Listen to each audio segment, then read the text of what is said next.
Welcome to the Pre-Health Pod. My name is Lexi. And my name is Ryan. And we're a podcast brought to you by students for students who are here to meet you wherever you are in your pre-health cycle. As you know, I usually run this podcast with Sarah. The wonderful Sarah has gotten into PA school, and she's actually starting in January. So unfortunately, she does have to step down from her role as co-host with the Pre-Health Pod for the next several months. She may return when she's in her rotations for PA school. So the Pre-Health Pod is going to look a little different. However, I am interviewing some members on my team. I have a bunch of different friends who are also going through similar things, and I also have a great relationship with. So don't worry, we'll find a co-host that will bring that same energy and style and excitement that Sarah has always brought. But she'll be back someday, so don't worry about that. But for now, I have the wonderful Ryan Rivard with me. You may remember him from our previous episode with him. He runs the podcast Vitally Stable, a pre-health podcast. So if you run out of episodes to listen on us, go head over to Ryan's as well. And he's in PA school. So thank you so much, Ryan, for joining me. Oh, always good to be here. I'll be the stand-in, fill-in for you until you can find an upgrade from me. So, but excited to be back. Awesome. Yeah. And I know we were talking earlier, you're in your family medicine rotation. How's that going? It's going wonderful. And we talked about this a little bit the last time we chatted, but family medicine just is kind of my world. Definitely been a lot more fun here. Oh, that's awesome to hear. That it's been a lot of fun. And yeah, I'm actually on the opposite. I think family medicine is really interesting, but I want to go into surgery. But like we said, the PA profession definitely knows best in general medicine. Absolutely. You know, that too. Absolutely. And I think that's awesome that you're interested in that field. Absolutely. How's it going for you?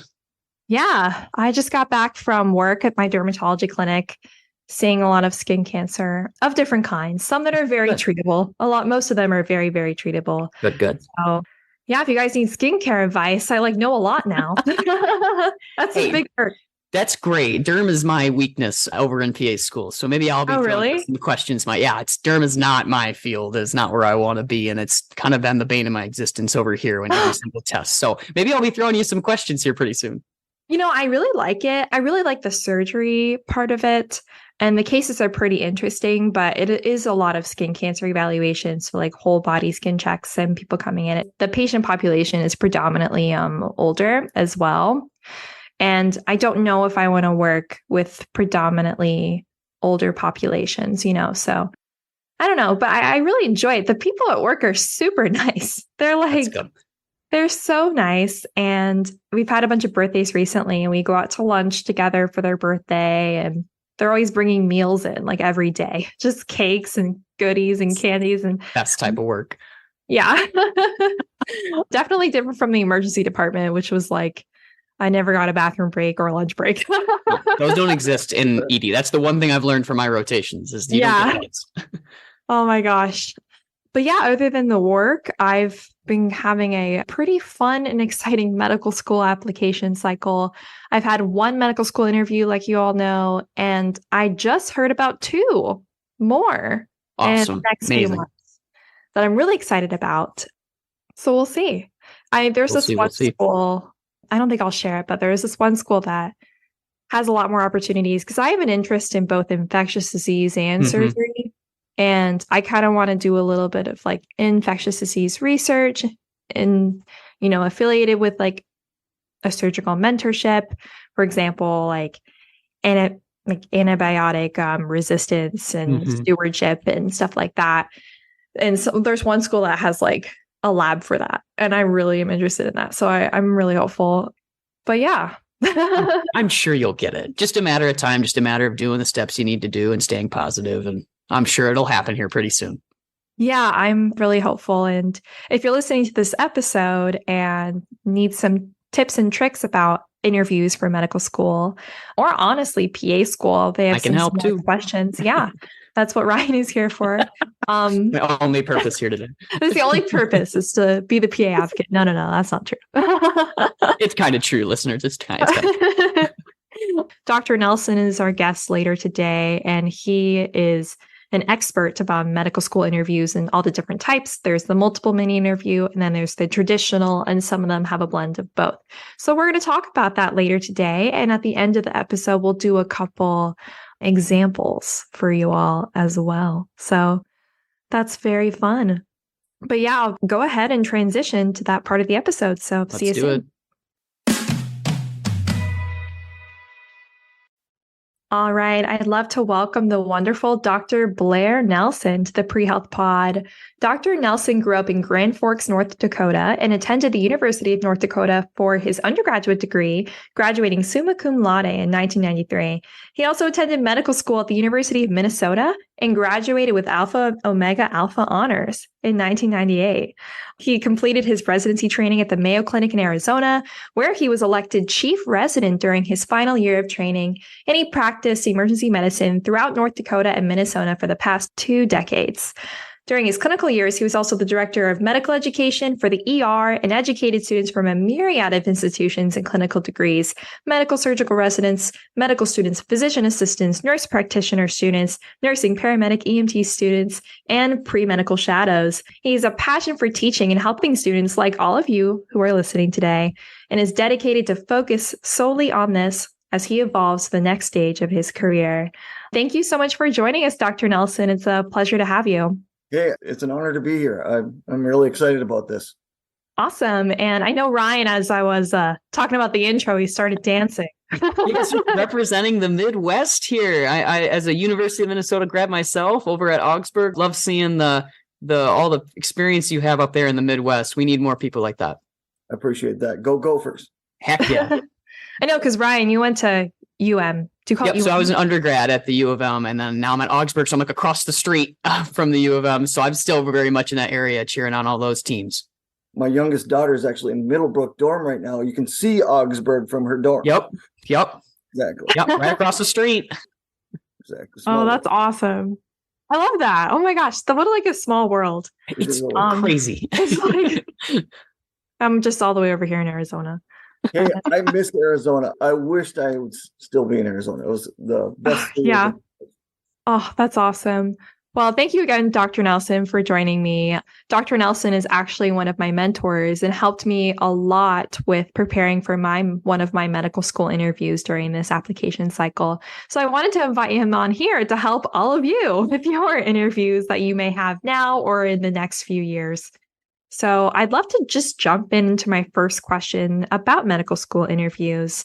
What qualities do you think applicants should emphasize during their interview? And how can they effectively showcase them to admissions committees? That's a very complicated first question. Wow. You're testing me right out of the gate. All right. I'm like, let's go. Come on. Let's jump right into the center of it. Okay. I'm just kidding. It's a common question and it's a complicated answer. So bear with me. And I really hope I can kind of sum this up in a couple, main points, if you will.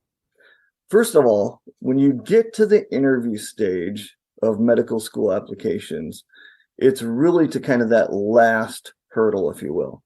And it's an important stage to get to because your statistics of matriculation really go up when you get to that interview stage. There's a quote that it's a 50-50 chance of getting acceptance from that interview stage.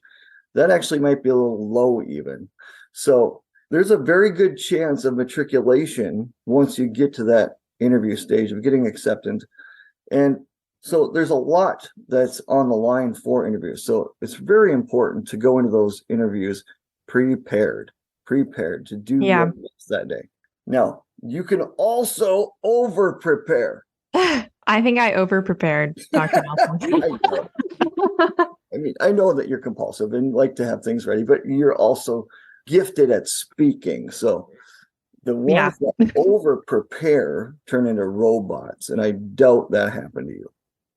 Yeah, because we went over some questions, you and I, for MMI, and I had the backbone, but I started when I was preparing for them, don't do this, guys, but I was rehearsing it, and I had to throw it out of the window once I got to the interview. I was like, okay, I just can't think about it because I need to speak naturally. And it all just kind of, for me, yeah, I have experience speaking. I've been doing stuff like this since I was in high school. So it does a little bit come more naturally to me. Yep.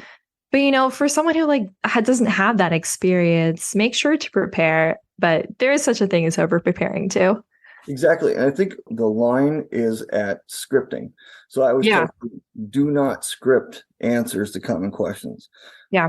I'm a big fan of bullet points, 2 or 3 things that you want to make sure that you emphasize for some of the common questions. Perfect. But do not script your answers because they're looking for genuineness. Admissions committees, medical schools, professional healthcare programs, PA schools, whatever it is, they're looking for humans, not robots, not people that cannot interface and connect with people. Because one of the hardest parts of a physician's job or physician assistant's job, whoever it is connecting with people. And that sounds weird because I can pretty much sit down and chat with anybody. But if you look at the environment that I spent my career in the emergency department, sometimes those people aren't always easy to connect with. They might have a head injury. They might be intoxicated. They might have a psychiatric breakdown. They might have an injury that's distressing them, or they're comatose, whatever it is. Just the anxiety of having a condition that necessitates presenting to the emergency department makes it harder to interface with people. So really having that skill of being able to connect with people, easily connect with people, have that ability to not only just connect with them, but kind of ease their anxiety, quell their fears of whatever it is that's most distressing. Yeah, I think it's interesting. This isn't related to the interviews, but that you bring up connection. And there's such a difference between specialties. I worked in an ER and I worked in a dermatology clinic. In the ER. So in the ER, it's very different. They're at their worst time of their life, usually. And it's really hard to establish a connection or have a conversation with them when they're in so much pain. Whereas in the dermatology clinic, they're just coming up for most of the times, their annual skin check. And I really admired how my dermatologist specifically connects with people. He sits down and the first thing he asks is not regarding your illness or anything that's going on with you, but he's known these patients for 30 years. He's like, how's your family? How was your vacation in North Carolina over the summer? He always enters in with some personal story or connection, or even if he doesn't know them, he's wearing a shirt, or the patient is wearing a shirt about something that reminds him of something. Like today, a patient was wearing a shirt of a bear and he walks in and he's like, grizzly bears are really bad and we should stay away from them. And he's just talking about grizzly bears. So anyway, I just thought that was a fun story to share. Exactly. And that's kind of the opposite end of the spectrum, but also equally as difficult because you're trying to make this therapeutic connection with someone, and a dermatologist has very, very limited time with patients and a very narrow focus to what they're doing. So I applaud this person that you work with for being so personable and kind of making that connection. Yeah. It's a lot easier when he has a scribe too, who does all of the charting and the prescriptions.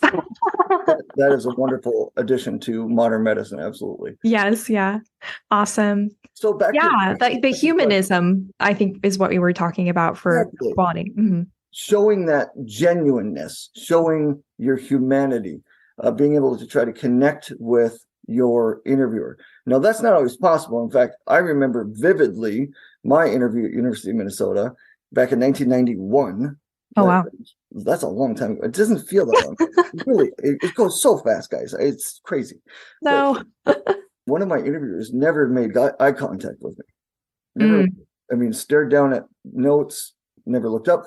But I kind of went into my high school theater days, I guess, and just pretended like I was connecting with somebody and was able to try to keep that enthusiasm and energy level, even though the interviewer wasn't giving me what I needed. Yeah. I did the same thing in mine because, I think, and correct me if I'm wrong, don't they sometimes try to be cold on purpose? Or is that just a myth? But just to try to stir the pot and make you. I would hope not, but I bet you there are some people that intentionally do that. Yes. Oh, okay. I don't know. This was like a rumor I heard from my pre-med friends. I was just like, oh, is that why he was not?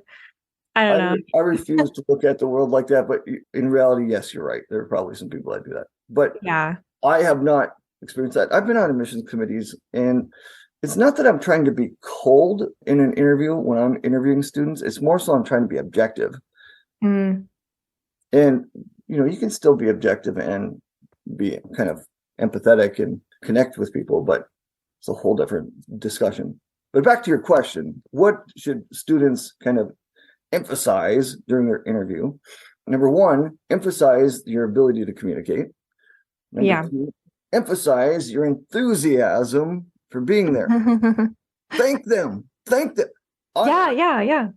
I am so lucky and blessed to be in this interview. I cannot thank you enough. Yeah. Show that enthusiasm, show that emotion. Be dynamic. Be dynamic in your speech. Nothing more boring than a monotone professor, right? So oh my gosh. I teach physiology and pharmacology at a PA program. And when I see the students drifting off, it's like, oh, I better put some kind of dynamic changes here into what I'm talking about. Because, monotone is boring. So, be enthusiastic, be dynamic, be gracious, be humble. That's a lot, but yes. Be humble. Be exciting, be humble. Exactly. Because nobody wants this arrogant person. They want confidence, but not arrogance. Here's the difference. Confidence is objectively stating your accomplishments. Arrogance is qualifying them as better than someone else. Okay.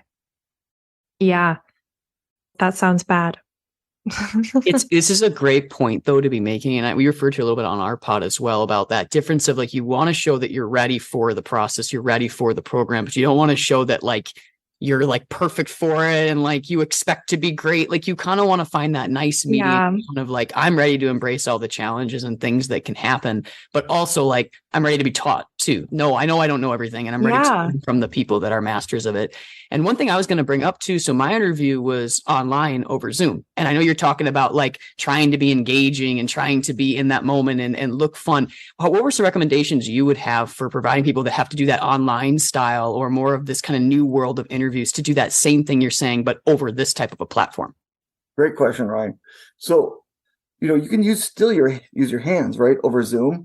Not too much, but, add it when it's appropriate. Changing the tone, the pitch, the volume of your speech appropriately, just putting that energy into it where the energy is appropriate. Yeah, that's a good point. Yeah, I was, I know you can't really see this, viewers, but I was sitting up straight and I was trying to like use my hands just a little bit to emphasize some of my points. And during my MMI, and I thought it was just kind of funny, just for myself. I had 6 rounds with different interviewers. I'd jump in each one and I'd say the same thing. Hi, before I answer this question, thank you so much for having me. And I love being here. And I can't thank you enough. And my name's Alexia. And all right, here's what I'm going to say. But I was just like, it just kept going on and on for a whole hour. But there was a new person every interview. So and I'm so glad you did that. I think we actually talked about that. We did. Yeah. That was a great piece of advice you gave me. So thank you again. It's so easy to get focused on the prompt you're given, because then after you're given the prompt, the facilitator comes on the screen. Yeah. It's kind of almost natural just to jump into your response but so glad that you still introduced yourself. Yeah. That gratitude. I'm sure that went a long way. I hope so. And it was kind of hard though, reading the prompt, because they would copy and paste it into the Zoom chat. And it was like this huge prompt. And I was like scrolling for like a minute. I'm like, okay, I think I understand what it says. And I was 6 rounds. I felt like I did well in all of them, but one, I misread the question and I was answering it. And they were like, what are you talking about? And I was like, I don't know. I was like, wait, let me look at the question again. And they were like, what? And I was like, oh my gosh. And then I had like no time left. So that was only one. But yeah, it's hard in that little Zoom box. It really is. I mean, the advantage of it is it's a lot cheaper than having to fly around the US. Oh my gosh. Yeah. Yeah. But the disadvantage is, you're absolutely right. And Ryan, back to your point, it's so hard to connect with people over this screen that, there's a downside to these Zoom interviews.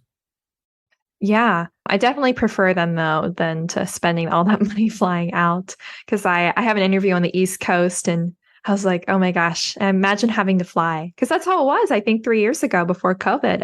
I don't think any of the medical schools online interviews. Nope. None. That's crazy. Or I guess it was normal back then, but it seems crazy to me now. I got a question to ask too about kind of that thing. So I know that some programs now are trying to go back to the in-person, but then leaving the Zoom as an option. For someone who's kind of worked in that world of like that admission side, is there like a subjective preference given to either one or the other? Or does that actually impact your application? Or is it really people do a great job trying to keep both as separate if there's a barrier for someone who can't come, even though the other people are able to come? It's a great question, Ryan. And actually, we just went through this. We had our interviews for our PA program at Bethel, where I'm on faculty. And we had about a dozen people that Zoom interviewed, and the rest were in person. Oh, interesting. We did have that as an option. We did. And it was interesting because when we were kind of discussing where we were going to put people as far as whether to offer them acceptances or not, whether or not they were a Zoom interview or not did not factor, except for those that did it out of pure convenience. Okay. So interesting. Yeah. If you are able to easily travel with very little expense to the interview, then there was a little kind of note made on that. Okay, this person really could have been there. I mean, just to give examples, there was a person that was out of the country because they're under a military contract. Okay, yeah. Absolutely, that didn't factor in. The Zoom interview was equitable to an in-person interview. Whereas in somebody that could have driven a couple hours and then a day trip, then we're like, it's kind of unusual that this person chose the Zoom interview format. Okay. What if it was someone on the opposite side of the country and it was really expensive? Do you factor in that didn't your socioeconomic status or anything like that? Okay. Absolutely. I mean, I should say, if it was somebody that was a plane ride away or a significant expense to get there, then it was equitable to in person. Okay. All right. Or if somebody said, because we only had 2 days to choose from, and if they said, hey, I already have work responsibilities, this responsibilities, am I able to do a Zoom interview? Again, we wiped the slate clean as far as that. It was just those that really didn't have a good reason that it was a lot more convenient that it was made a note on it. Okay. Interesting. Well, I want to jump into the differences and effectively preparing for the MMI and the traditional interview. Is there another one I'm missing, or is it just those two? Is there a combination of them? I'd love to just go through the different types and let's just chat about how we can prepare for them. Sure. So I'm old, and we've established that. So your first answer. No. I'm more traditional. I like the traditional interview format better. Yeah. Because when I've been on the interviewer side of things, my goal is to kind of get to know the student and to kind of see what motivates the student, see what their mission and goals is like, and kind of get that three-dimensional picture of what the student is like outside of what you can read on their application. And I think that's done really well in a traditional interview. Yeah. My interview format, which was created by the same company that created Casper. So Altus Insights out of McGill University in Toronto. Same company that created Casper, created MMI interviews. So thus they're very much similar. Now I understand the push to go to MMI interviews, which much, over time, more and more schools are using, is to create that a little bit more objectivity. Okay. One person interviewing versus another.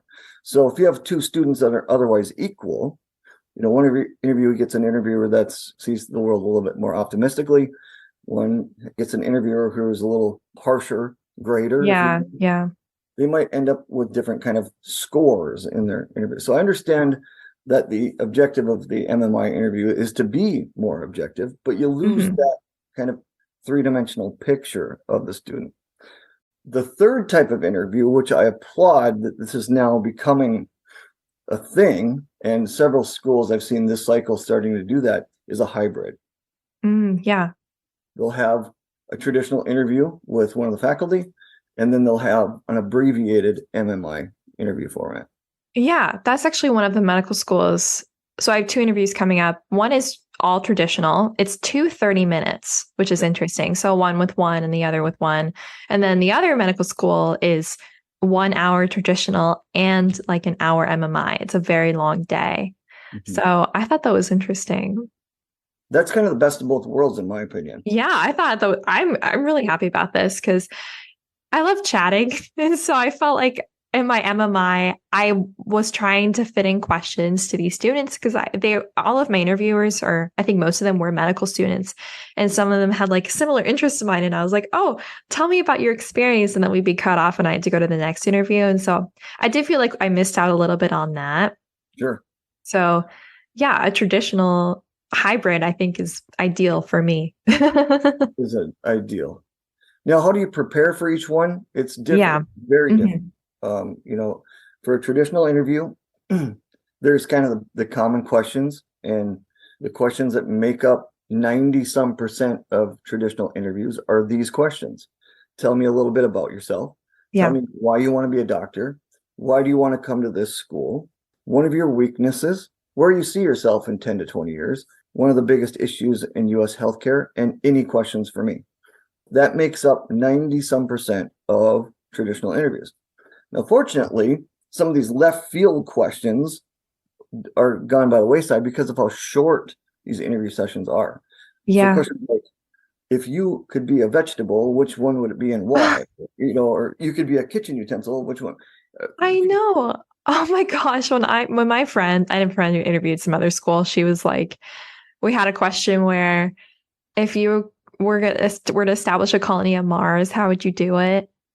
I was just like, what? I didn't know that they asked those questions. It's so interesting. Do you know why or the reasoning behind it? I don't, because and that's what brings up my point is I get the reason why behind other common questions. Yeah. There's a question behind the question, basically, right?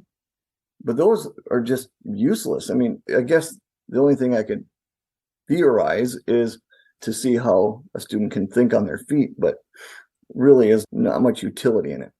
Yeah, the only thing I was thinking there too is that, a lot of the science world is very much like the science brain. And I'm wondering if it's also jogging kind of the abstract part of the brain, the creative part of the brain, to come up with a reason for what to answer that question.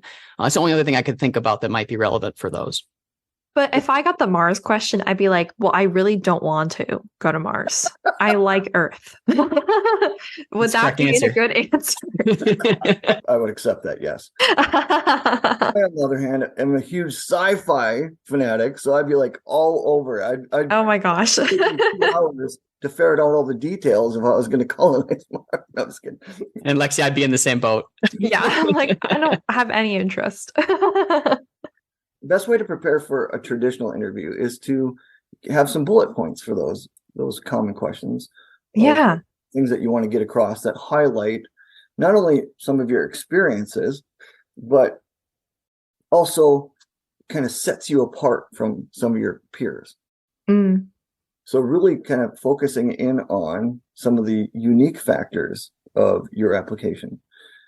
And everybody's going to roll their eyes because they're like, oh, we all took the same classes. We all took the same, blah, blah, blah. No, what's unique about me? That's exactly it. Everyone is unique. Everyone is unique. Whether it's, a hobby, an interest, a passion project, whatever, we're all unique. So yeah, at least highlight that in one area. As far as preparing for an MMI format, that's a lot different. And there's a lot of different practice questions out there. First of all, I think it's a waste of time to read endless ethics books. Yeah. Mm-hmm. Because the point is not to test your depth of ethics knowledge. What the admissions committee are looking for in these MMI responses is your thought process. Yeah. Your ability to navigate through these scenarios. Yep. I actually gave you my kind of self-made algorithm that I've come up with for that. Right, Alexia? Yes. Yeah. Yeah. Do you want to go through it? I have it actually pulled up on my end too. Well, first question, did it help? Yes. Oh my gosh. It really kept me on track. Because, I feel like in the MMI, it could be really easy to go off the rails and start just ranting about something. But it gave me an outline to go by. So it really did help. Good. I ask the people a lot, and that's usually the response I get, just to kind of validate that. Okay. Because I truly did make this up. Yeah, I know. I know. So let's go through that algorithm. Yeah. Yeah. Do you want me to share? I can, yeah, go ahead. Yeah, you can share too. Yeah, it's your algorithm. Okay. So you'll have to keep me on track to make sure that I'm doing this correctly. Sounds good. I guess number one is like we talked, remember to introduce yourself and thank whoever new is on the screen. Yes, with enthusiasm. With enthusiasm.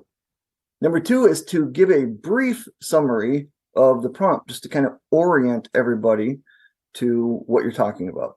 A one sentence at max. Here we're dealing with this person that has this issue. Next is you identify the ethical pillar that you want to kind of center your discussion around. Yep. This is an issue of autonomy or justice or benevolence or non-maleficence. Yes. Then you talk about the two sides of that pillar. Mm-hmm. On the one side, I see this. On the other side, I see that. Then finally, definitively outline how you would handle that situation.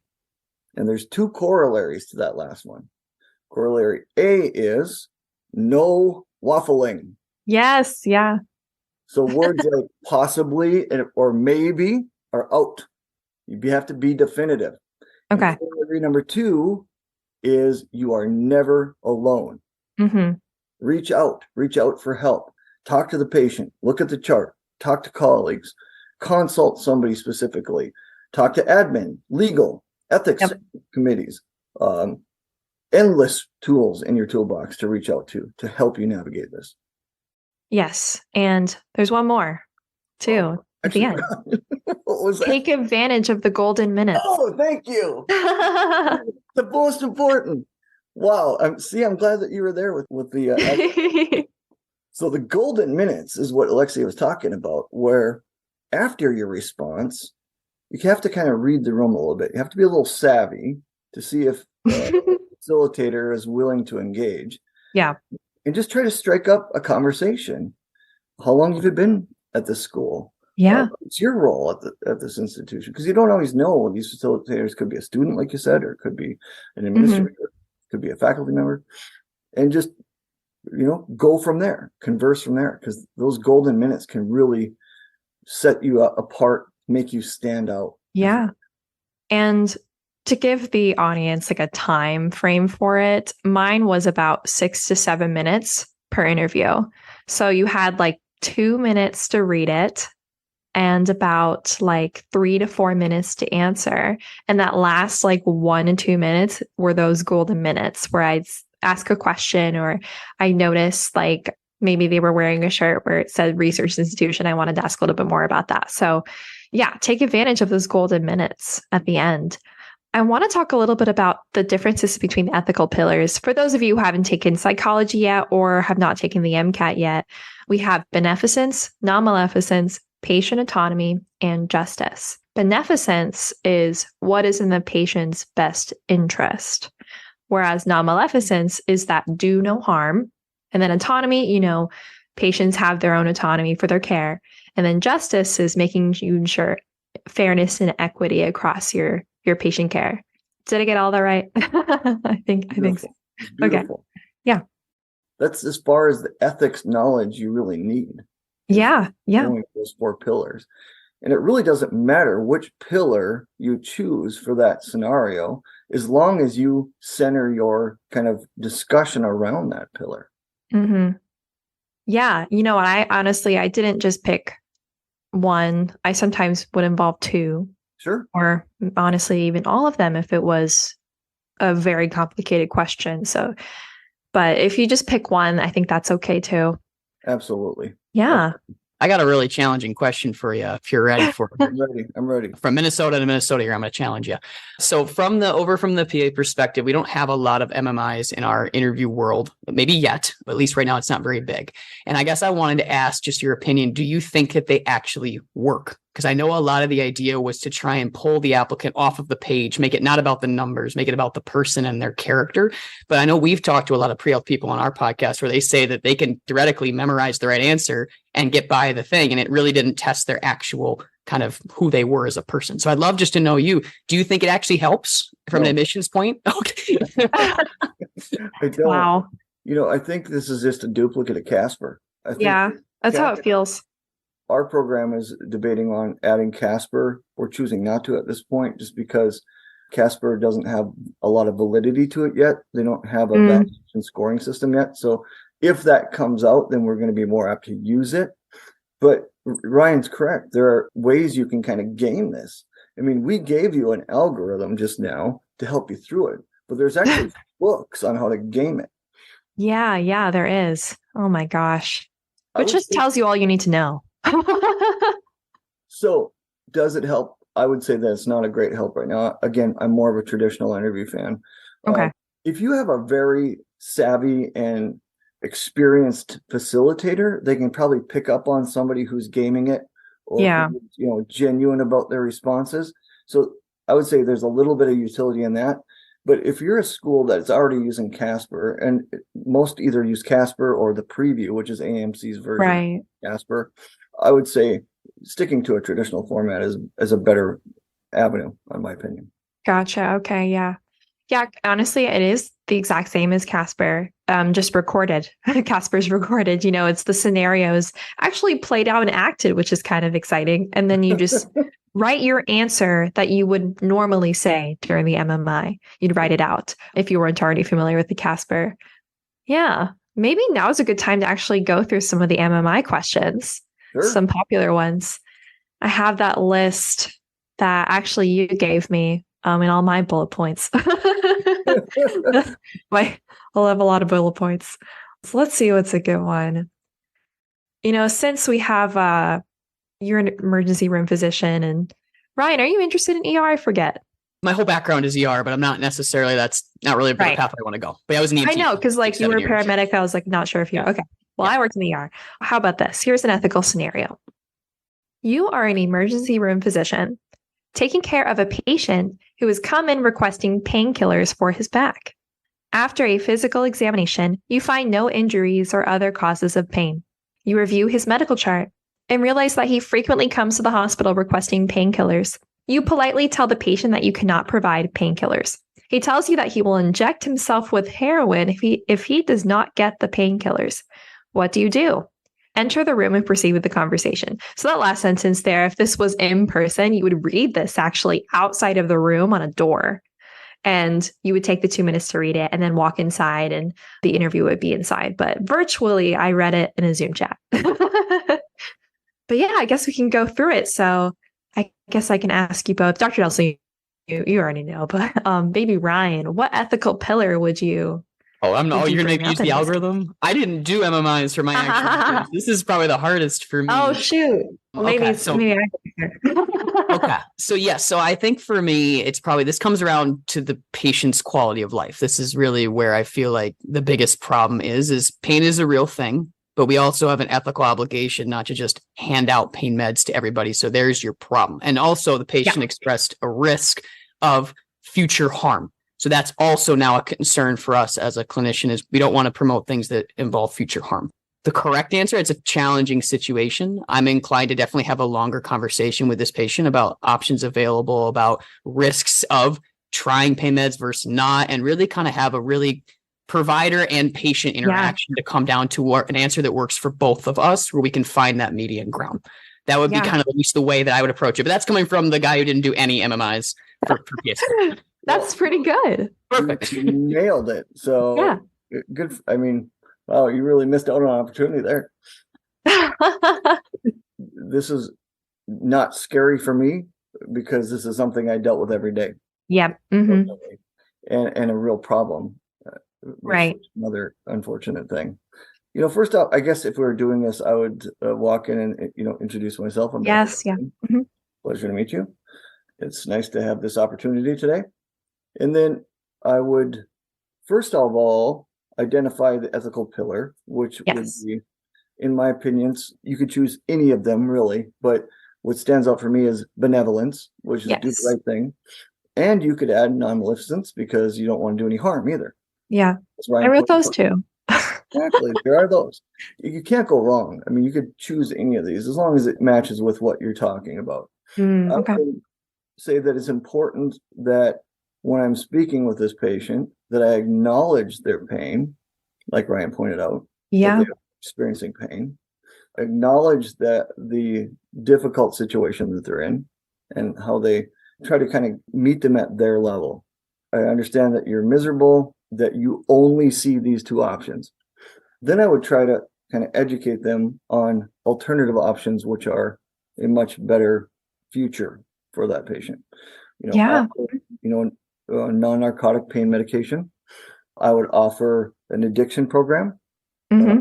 I would, at the end of the day, still saying, well, it's either this or this. It's up to me or you, whoever's taking care of this patient, to decide, okay, what is best for this patient. Yeah. In these ethical scenarios, there's no right or wrong answer as long as you kind of justify how you got to that decision. Yeah.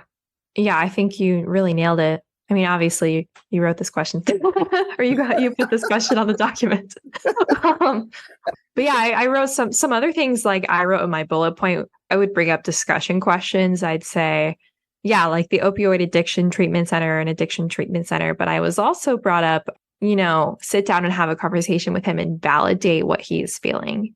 It must be horrible that you were in so much pain, and I want to be able to help you. So let's figure this out together.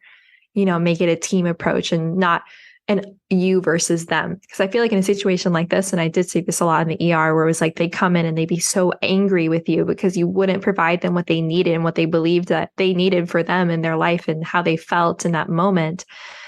And you don't want that relationship. You don't want it to be an us versus them. You want it to be a team approach. And so that's something I wrote.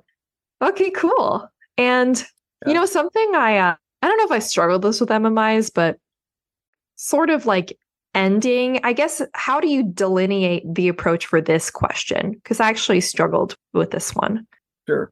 I think it's good to, especially in the virtual environment, even whether it's MMI or traditional, to kind of bookmark where end is. Yeah. In the traditional interview format, it's easy. I just use the trick of echoing a small piece of the question. And that's a little bit about me. And that's why I want to be a doctor. So that hands off the baton back to your interviewer without that awkward, time. Oh, are they done? Are they done? Oh, they're not done. Oh, they're done. No, they're not done. So kind of handing off the baton, if you will, especially in the Zoom environment. And same thing with MMIs. If you're in a role play situation like that, you could say, well, this is where I need to step out and make some arrangements or whatever, or the nurse will be in shortly with your discharge paper, however you want to do it if you're in a role play situation, or if you're not, just kind of echo a piece of the scenario. And that's how I would handle this particular situation. Okay. Awesome. All right. That was a good one. Maybe I can do another one on this little list I have. You're having fun right now, Lexi. Sorry? You're having fun right now. Oh, yeah. This is good for me. I want to go off script for 1 second, Alexi, if you will. Of course. We'll come back to those. I do want to talk about the question of, tell me a little bit about yourself. I know we're kind of focusing on MMI interviews. Yeah, please. On the traditional interview format, because that's one of the few questions that will come at an interviewee that's done a little bit differently. Okay. And, in my opinion, is done wrong a lot. And again, this is my opinion. If you ask 100 different physicians that have been on admissions committees, they probably give you 100 different kind of opinions on how to approach this. But from my experience, that question of tell me a little bit about yourself is really your only chance to paint that three-dimensional picture of you outside of what's on your application. Okay. So really sticking to kind of where you're from, what your family's like, kind of what it was like in your environmental milieu of formidable years, how you grew up, what that was like, Wow. what was interesting to you, what kind of molded you as you became a young adult. And then ending with kind of current hobbies and interests outside of the professional and academic environment to really show who you are, which Okay. can set you apart from a lot of your other peers as far as, your unique hobbies, interests, and passions. So a lot of students tend to want to kind of almost give a rundown of their application or I went to school here, I did this in school, I got this degree, I'm currently doing this research. And it's like, okay, that stuff's all in your application. It's not a good use of your time just to repeat that. Talk about stuff that they don't know about you. Okay. Yeah.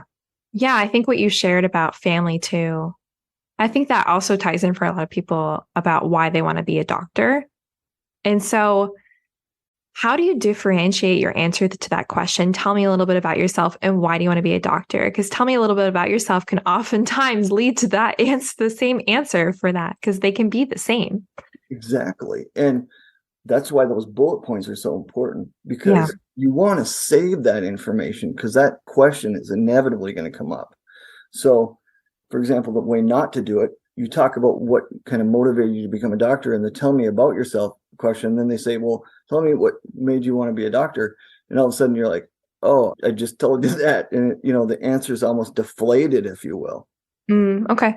So that's why keeping it more just to where you came from, what your family was like, what interested you growing up, that type of thing.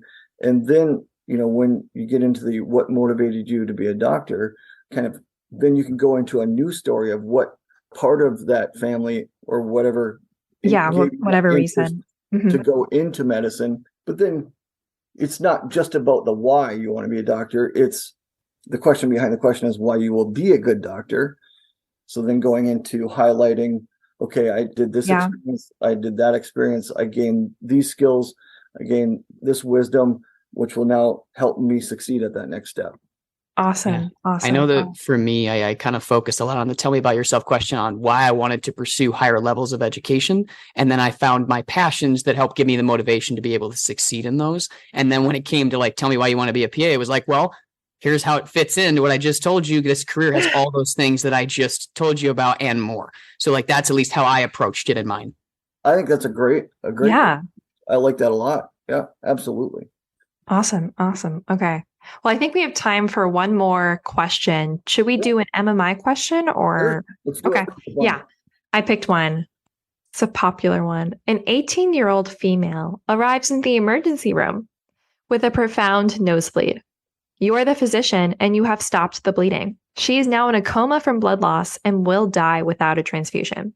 A nurse finds a recently signed card from Jehovah's Witnesses Church in the patient's purse, refusing blood transfusions under any circumstance. What would you do? First of all, let me summarize the problem. The patient needs a blood transfusion and will die, but they are a Jehovah's Witness, or at least that's what it says in the card. So anyway, I'll open up to you guys. What ethical pillar would you bring in? I'm going to give you another chance to shine because, again, I wrote this. Yeah, I don't advantage here. You both know that I'm already in my program, right? I don't need to be answering these questions. You want me to do it? I'm still trying to get you go for it this time. Lexi, show us what you've learned, Lexi. Okay. All right. So I would bring in multiple ethical pillars into this. First of all, I think about patient autonomy. Right now, the patient has no autonomy because they are unconscious. And so I wouldn't be able to ask them any questions, unfortunately. And they don't have the capacity to consent to having blood. And then I think about the principle of beneficence. So I think that's a big principle in this case. What would be the patient's best interest? And I really need to think about what that would be. I'd also think about non-maleficence, which is to do no harm. And that's a complicated one because if I do not transfuse, the patient will die and that would cause harm. But then again, if I do transfuse, reflecting on the culture of Jehovah's Witnesses, they receive blood, they may be shunned. And that could cause, psychological harm down the line and also would harm the patient. So it's a very, very difficult question to consider. And so I'd ask multiple questions in the room. I'd ask, was she competent enough to sign the card when she signed it? Or is there a family member with her who can validate her culture and her experiences and that she is a Jehovah's Witness? At the time that she signed the card, did she understand what refusing treatment would mean? Is there a power of attorney in this case, or is it just family speaking on behalf? I'd also, interestingly, match the signature with a license. I was really thinking about this question in depth. Wow, you were. This is why, I was over preparing. Oh, that's good.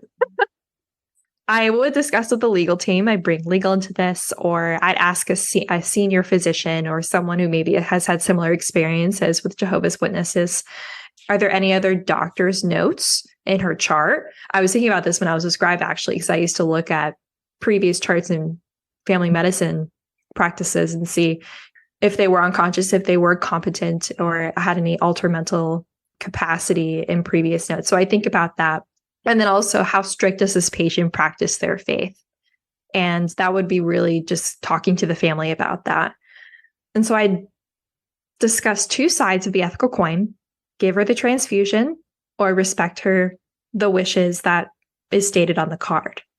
And in this case, I delineated to respecting the wishes. It is likely that this patient is definitely a Jehovah's Witnesses, and I would not give them blood. And so that's my answer.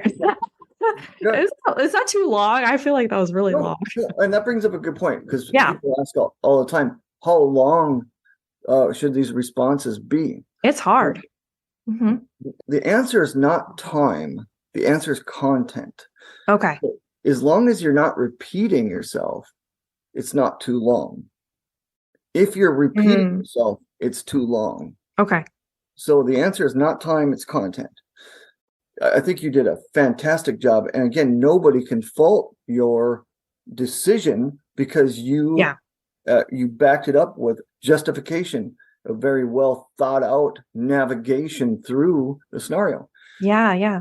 Oh, there's one more thing I actually wrote here. I was looking at my document. I would also see if there were any other alternative treatments. That's what I was going to say. Nobody would fault you for not knowing, oh, you could do some fluid boluses or press. Yeah. They don't expect you to know. You're not an ER physician. So you're on your way, but you don't have to know that level of detail. They're trying to find out how you think through these. And you did that perfectly. Oh, thanks. Another ER concept that, again, they would not expect you to know, which is the concept of informed consent. Yes. Mm-hmm. In this situation, I would have actually chosen the alternate decision, not because of you being incorrect, but just because of that I've had to deal with similar situations. Oh, interesting. You're having to decide, okay, can we intervene? Should we intervene? And informed consent basically means that because the patient presented to that environment, by default, they want whatever you have to offer. Okay. And my kind of flip side argument was, did that person sign that card years ago? Did their beliefs change? Yeah. All those things. But your answer was 100% A++, perfect. You navigated there in a thoughtful and logical fashion. So there's nothing wrong with that. Okay, yeah. So you hear that, listeners. It's really difficult to get it wrong, but make sure to keep that outline, that golden outline we shared. Listen back on this episode if you need a refresher, and try to get in the amount of content in your answer. But what else was A+ about your answer too was the definitiveness of it. Yes. You didn't waffle on it. You made your decision and you went with it. Perfect. Yep. Yeah. You all wanted me to answer that. Yeah. All right. Well, those are all of my questions today. Thank you so much, Dr. Nelson, for joining us. Is there any last minute advice or guidance that you'd like to send our listeners out with? Well, first off, thank you guys. It's been an absolute pleasure to speak to both of you. Just be yourself. Be yourself. Yeah. Don't try to be what you think they want you to be. Be yourself. Awesome. The exact advice we give over at Vitally Stable, that those words are ones to live by. All right. Be yourself, guys. This podcast was produced by Ari Rosenthal, Lorelei Edmonds, and Aditi Kalande. You can find our conference on Instagram, Twitter, and LinkedIn at National Pre-Health Community or MPHC 2020. You can also find our Instagram at PreHealthPod. Thank you guys so much for joining our research symposium, which was on Sunday, October 22nd. It was a very successful event, and we had some amazing presenters from all over the country presenting. So if you were there, thank you so much for presenting and joining our medical student panel and research presentation. If you'd like to sign up for our conference in March or our PA event in April, visit us at www.nationalprehealthconf.org. And please leave a review, or tell one friend if you liked our pod. Thanks for listening. And also go check out Ryan's podcast at Vitally Stable. See you later.